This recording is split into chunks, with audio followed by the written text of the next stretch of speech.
Firefighters who risk their lives to save us are now risking their jobs to warn us about the deplorable condition of some of their trucks and engines. It's so bad they sometimes don't know if their trucks will start when an alarm sounds or if they will stop when they race to a fire.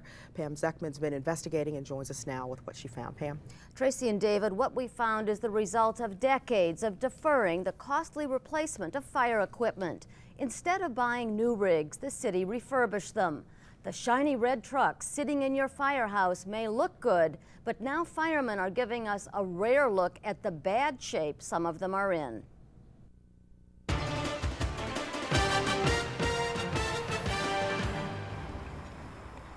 A fire engulfs a home. Firemen respond, true to the department's slogan on their trucks, "We're there when you need us." But sometimes, some trucks can't be. It won't start. Fire trucks across the city are breaking down because they're old. Though refurbished, some are more than 25 years old and may not make it to a fire. I think that's like playing Russian roulette with 5 bullets in the gun. But you can't keep lying to the public. You can't keep lying to the firemen. Tell them, oh, okay, we're going to give you safe rigs. These rigs are dangerous. We reviewed hundreds of pages of vehicle incident reports and repair records.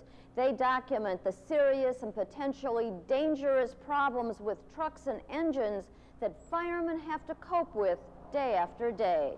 One of the most chronic problems is leaks in airlines like these. When there's a leak, like the day we were at this firehouse, it took time for fireman John Franco to build up the air pressure before he could move the truck. You have to build that, at least build it up to 90 pounds and you can release the brake.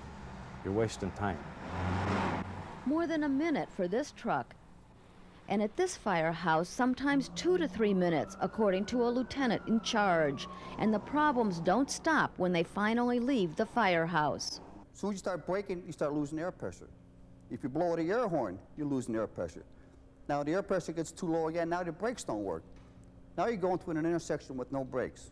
For the last 6 months, his truck has had one air leak after another. It was taken to the city's repair shop in September for the 3rd time, where mechanics found all of its lines leaking.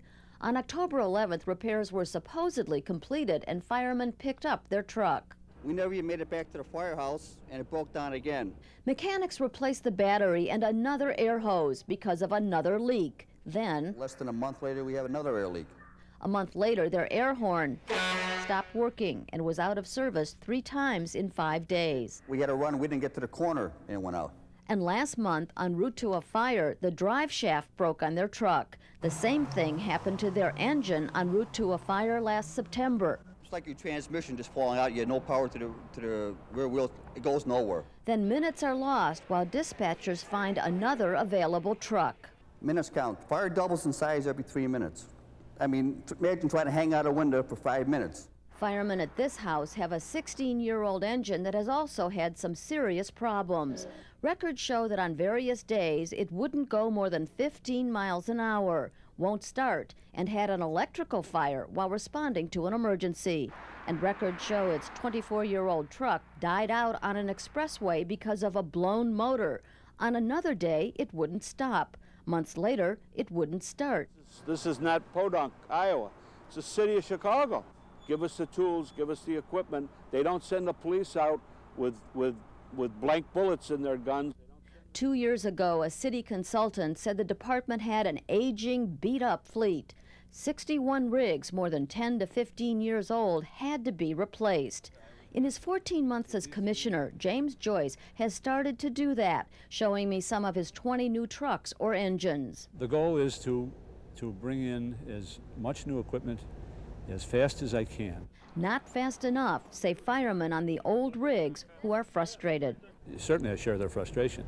As for the breakdowns, if it happens one time, maybe that's too many, but I've yet to see anyone injured by a breakdown of an apparatus on the way to a run. One reason for that, the commissioner says, is that 2 trucks and 2 engines are sent to every fire. He also disagrees that the breakdowns are as frequent or the conditions as dangerous as some firemen say. And David and Tracy, tomorrow night will tell you about some of the spare rigs that the department has and how the department is in violation of some safety standards. Just sounds like it gets worse. It does. Thanks, Pam. See you tomorrow.